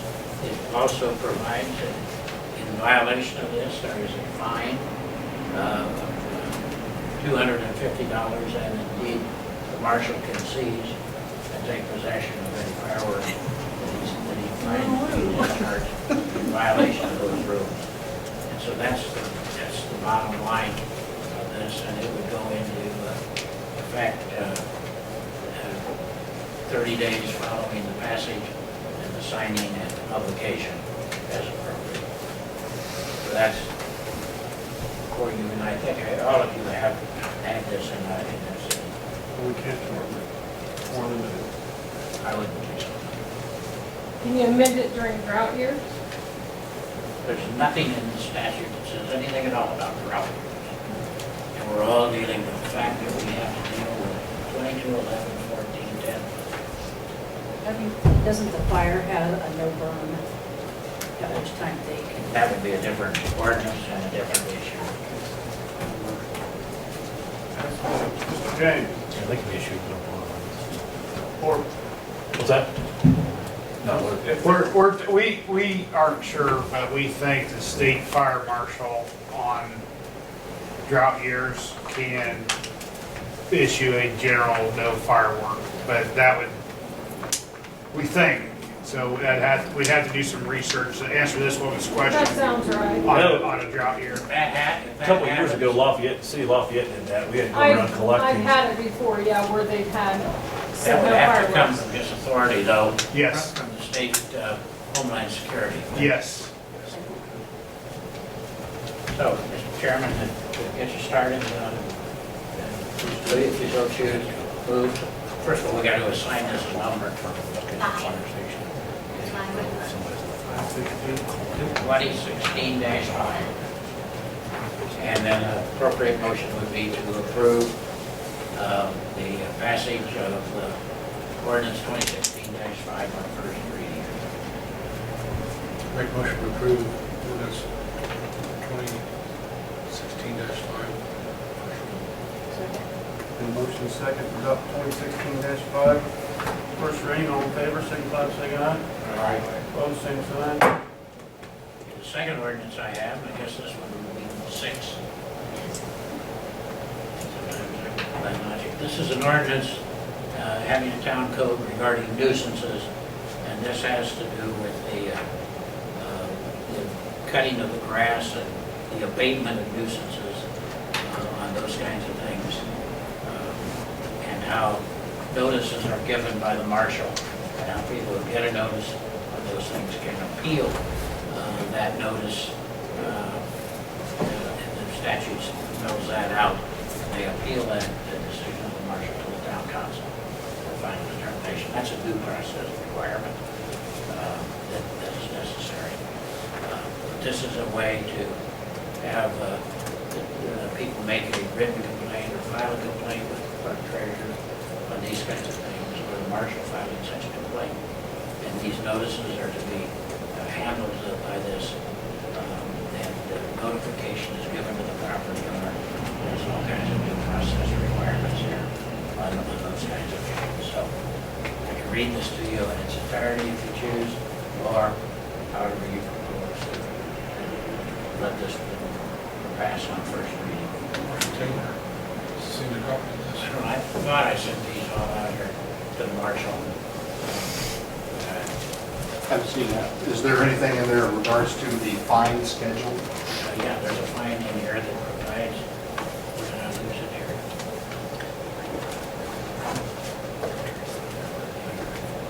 That's open and come back to this. I didn't get to that.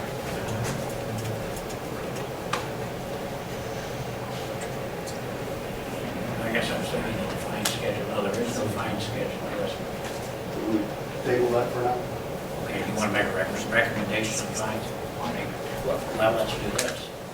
Keep it moving, why don't we pass this on first reading, and then we can amend it between first and second reading to add the fine paragraph that you might like. Does that make any procedural sense? Okay. Make a motion that we adopt 2016-6 on first reading. Second. And motion second to adopt 2016-6 on first reading, all in favor, signify by saying aye. Aye. Opposed, same sign. Is that advertised yet? No, you won't advertise it until it passes its final reading. That's all I got.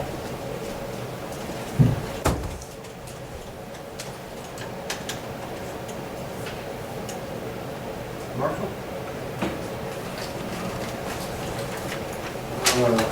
Activity for last month, investigated credit card theft. We impounded 4 vehicles for various parking violations, ordinance and state law otherwise. Investigated disorderly conduct, disturbing peace, harassment, investigating a complaint from the local business in regards to a health department violation, and that was reported to the local health department. Investigated 3 traffic accidents, 2 threats, a mental issue, subject was committed, dog bite case, suspicious activity, a DUI case, and heroin overdose case that we mentioned earlier. It's currently being turned over to the prosecutor's office for charges. Traffic-wise, we had 18 citations written, 1 for town ordinance, 42 warnings, 20 for town ordinance, arrested 9 people last month. Sheriff's Department handled 12 calls in Dayton that we weren't available to take care of. Questions on activity?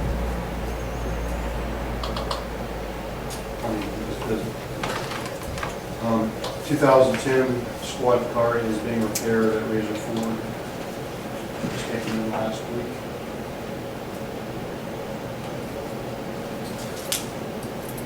Some additional budget items I've found that we can cut.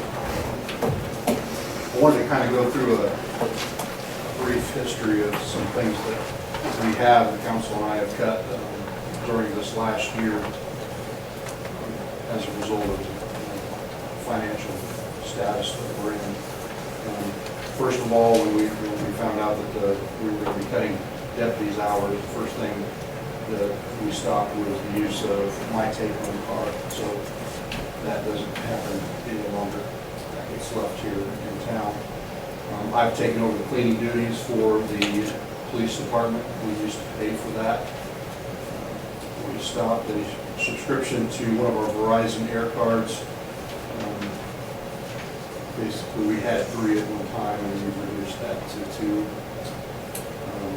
We've cut down from 3 printers to 2. When one broke down, we were able to integrate the scanning and copy functions into one of the other units, so we didn't have to buy a new one.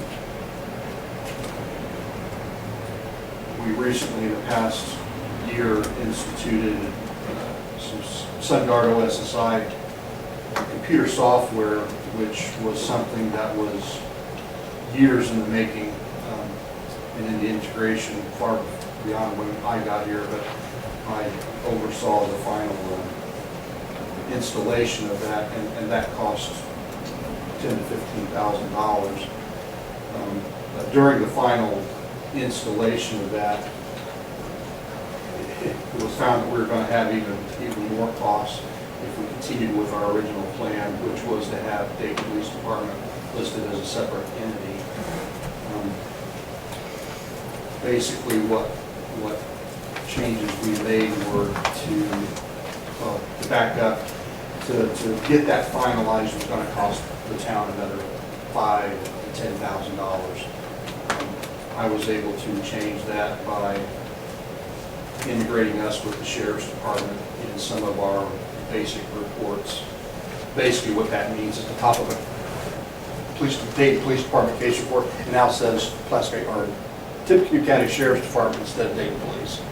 And then down at the end, it's got the officer's name with the Dayton Police Department on it. So that saved us quite a bit of money, because we were going to have to hire people from OSSI to come down here to finish that installation, because the IT people that we thought could do it didn't have the resources or the knowledge to complete it, and they were going to charge us like $1,000 a day for however long it took us to finish that installation, and this seemed like a much simpler, less complicated, less costly solution to that. So we did that, and that system is up and running. I discovered recently that we were paying way too much for cloud storage. We were basically using 2 cloud storage systems. So I talked with Mark Jones, and we were able to end the prescription to one of the cloud storages we were using for the Dayton Police Department, and we estimate that this, by utilizing the Office 365 that we purchased last year to do a number of different things for the town, that this is going to save us another $1,000 in storage fees over next year. At least that's what we project. Beginning this year, we instituted a body cam program, which was basically 100% funded by a grant, amounted to about $3,000. One of our car radios replaced for $4,500 by the prosecutor's office. And then the hours that we cut at the beginning of the year going down, well, we cut 20 hours a week, so that amounted to about $26,000 a year. Having said that, I just want to make sure I'm clear with the council. Are you authorizing me to stay at the current hours that we're working right now, which is me working 40 hours a week, the deputy working 20 hours a week, and then 8s on the weekends? So that gives us a total of 76 hours a week. Last meeting, we did the same. Last day.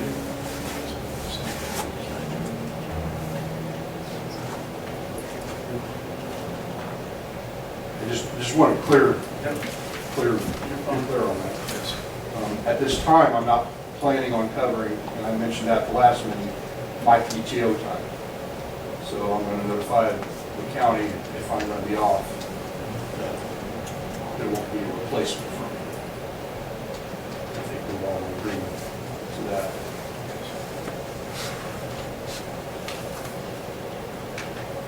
The only additional thing I had is I need a motion from the board to end my cell phone stipend I get, that I currently receive.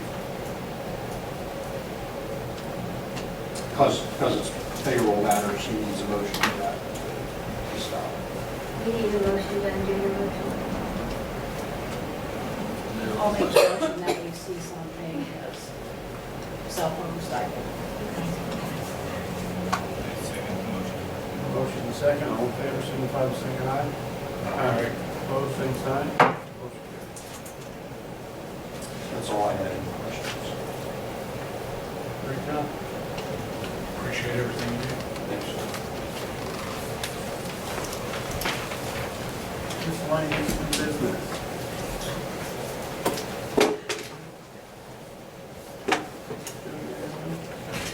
Tim? Just a question right quick for you, and it's probably something pretty easy. On that, your depository balance, some of those checks have been in on for 2 years. Yeah, at the end of the year, but we have to keep most of them until 2 years by the DLGF. But the bank asks sometimes that we keep them 3, but they're sitting in our safe and they really need to go back into, we just received them back into the accounts that they were taken from. So they'll be taken off soon. At the end of the year. Next month. Yeah, Thanks. you're welcome.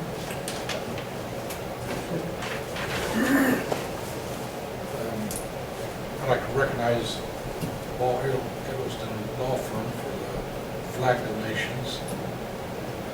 Certainly recognize Joe Oldenburg for bringing those out to us. I had able help. Colin was nowhere in sight, so you and I did. You got a nice looking old park here. Great looking flag, we appreciate that. Yeah. And, I did have, actually, you asked me a question the other day, but lights on those light poles out there. You said that at some point there were supposed to be lights on, but are not. Was that how I understood that? I think Lenny was talking about that. I discovered my own light on my own pole at home. There's a device at the hardware store that if you take that ball off the top, there's a pretty good sized nut there, but you can get this thing about the size of a biplane, which is a solar set of about 4 or 5 lights. You slip it on there and then you put the ball back on and it sets up there. And I bought one of those at Bondola for my own pole. And they're pretty effective. They're very effective. And at some point in time, we ought to talk about figuring that out because I got one online too, and it's got LEDs and it will last all night long on a solar truck. yeah, mine lasts, and really looks nice too. It's tied to the flag, so it's little with the flag. Yeah, well, this is a round thing on mine, so that whatever the flag is doing, the light is there. And then if we can figure out if they will work, how to manage them. And I think the cost work on streets or something. Next time I'm through on it, I told them I want to get a brochure or something on it for you. Yeah, this is too nice a place out here. We had electricity out there in place at one time into the gazebo.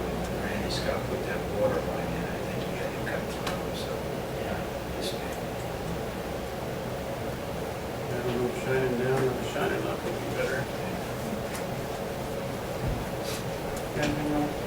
Just, since it was brought up earlier about this housing and everything, we'd like to plan a meeting with the townspeople in this board to talk about, I would think we'd want to talk about the housing again and what we would like to sort of see people's opinions, the boards and the people and the citizens. And then we can draft up something and go from there and actually talk to others.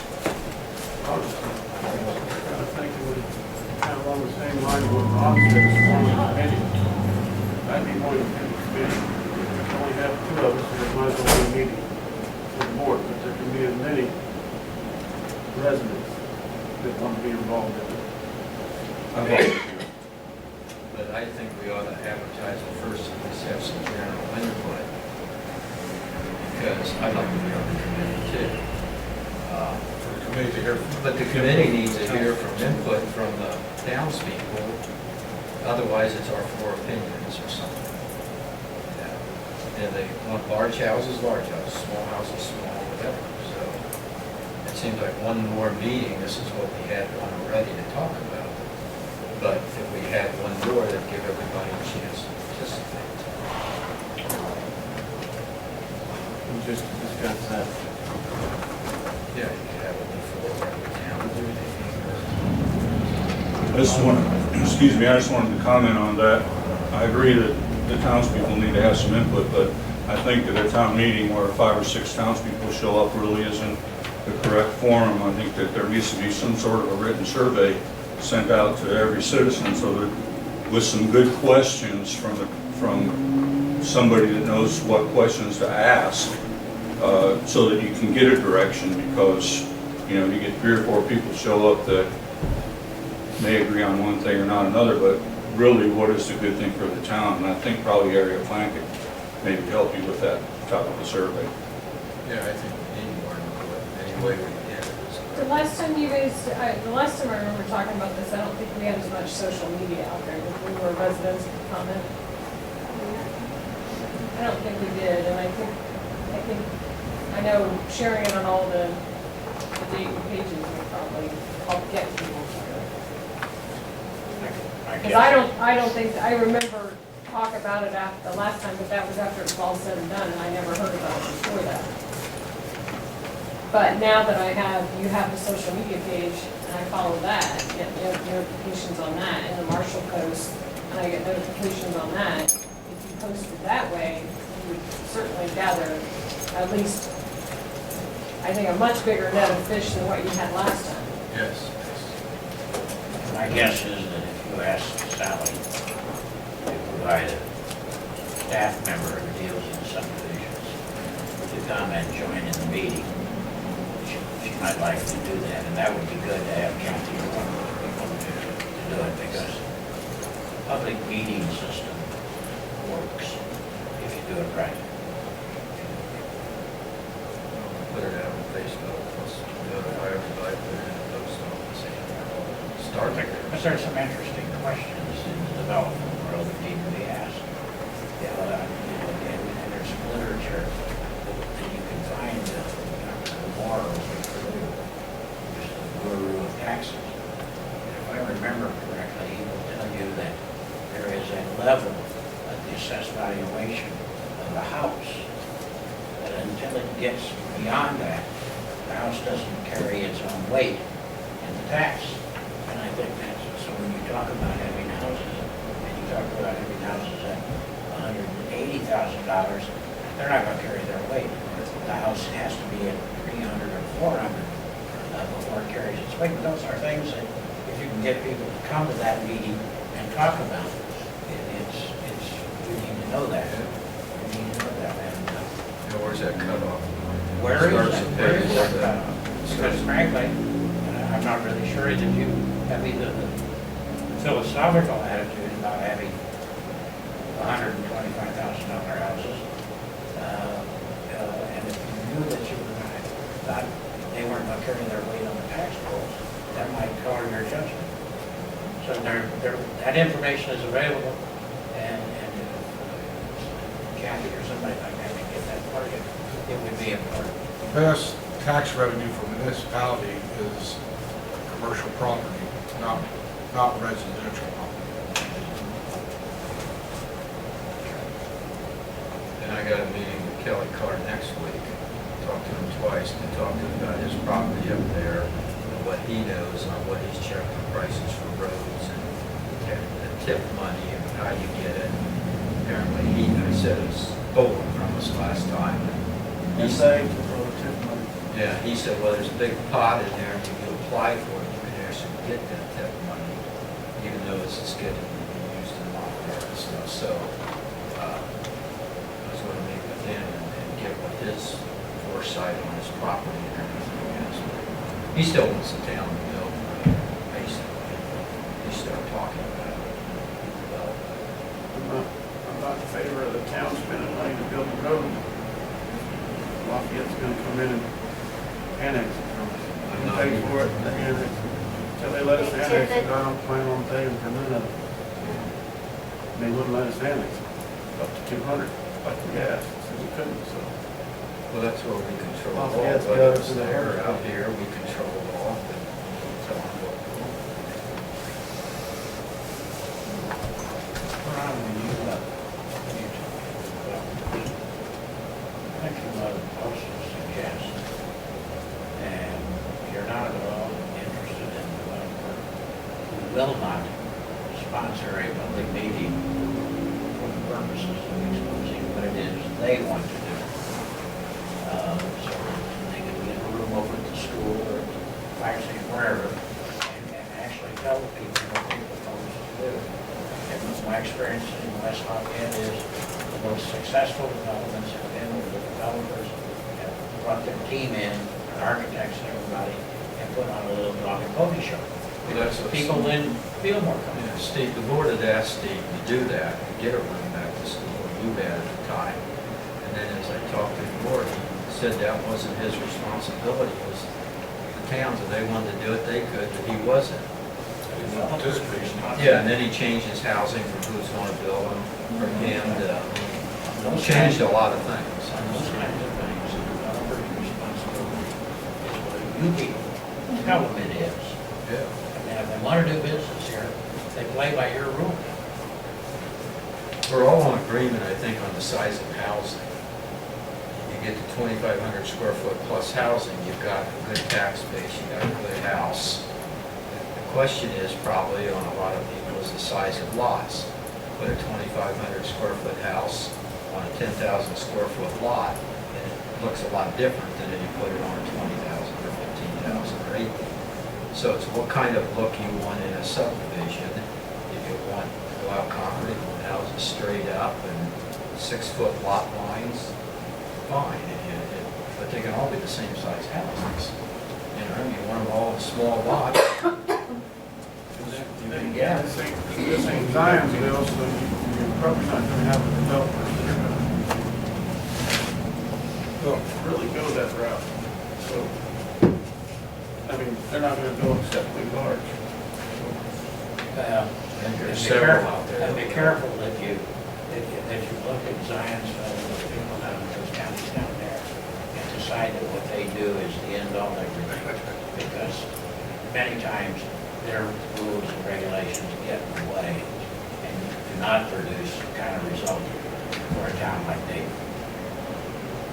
You have to realize the people you're selling those homes to are gonna be sitting in here at these meetings, so they're gonna affect the way the town goes too. So you wanna price yourself up there in the range where you're getting people that really expect a lot for what they're paying in taxes and expect all of us to absorb the cost and say, hey, we want drains on all these streets. We want, not just the problem ones. We want this, we want all this done. We want this to be nice because we're living in this really big, nice house on this 20,000 square foot lot. You know what I'm saying? They're gonna have input too. So, you gotta think about that, the expectations that they're gonna have out of the town. That's something we learned in Prestwick and a little bit in Deerfield, that the developer is responsible for that drainage. Right, I'm just saying, they may expect things from the town that are gonna cost more, because they're paying that much for it. When you're paying that much for a home, then you have a certain expectations of the neighborhood you live in and the area immediately around you. So they may expect 24-hour around-the-clock police. They may expect things like that that are gonna cost more money. So is the revenue that you're gonna get from them, are you gonna be offsetting that by spending more to take care of these people? That's You know why what I'm you saying? look at it. Somewhere. I mean, I'm not saying no, I'm not saying we should build a bunch of little tiny homes and bring them all together, but I'm saying you can price yourself right up there to where we couldn't all afford to live here too, because of their expectations, if you get too many people. I have a quick question. Economic development, do we, he's right about one thing, it would be good to have a committee to help more in economic development as overall, not just a housing thing, but as Ashley mentioned, commercial work would bring in more revenue than a residential area.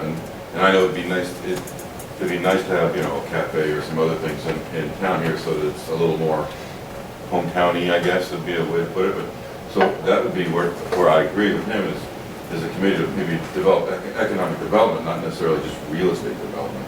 And talk about how we get somebody that wants to develop this land on 38, or maybe turn some of these old houses that are being torn down or whatever into storefronts or something that could bring some value above and beyond just real estate taxes, but development also of value to the town as far as, services in the town that we could take advantage of and maybe bring that as Small well. businesses where people live and have their business here. Works very well in small towns where it's owner occupied or owner lives close. Is very good for small towns because then they're vested in the town, their business is vested in the town, they live there, so they tend to be a little more concerned about the town and they don't tend to be as disruptive. And when, Ron's got this antique thing going on once a month, that brings a lot of folks in. It'd be nice if when they were here, they had some place to spend money too. Things to do, yes. So. I agree.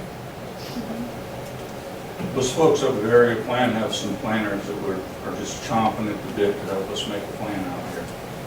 So get them Trying for involved. years to get a comprehensive plan of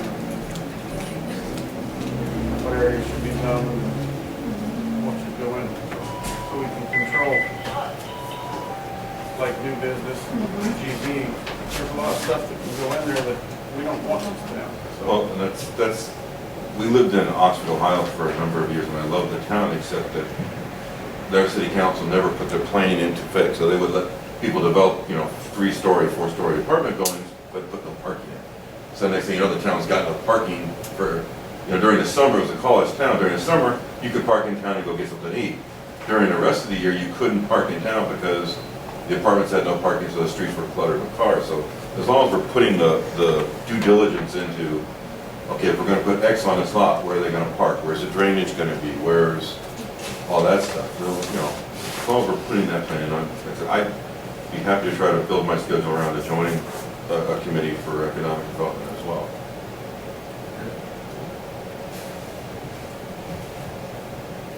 Anything else? Motion to adjourn. Anybody out there got anything else? Good motion, second, all in favor, signify by saying aye. Aye. Same sign.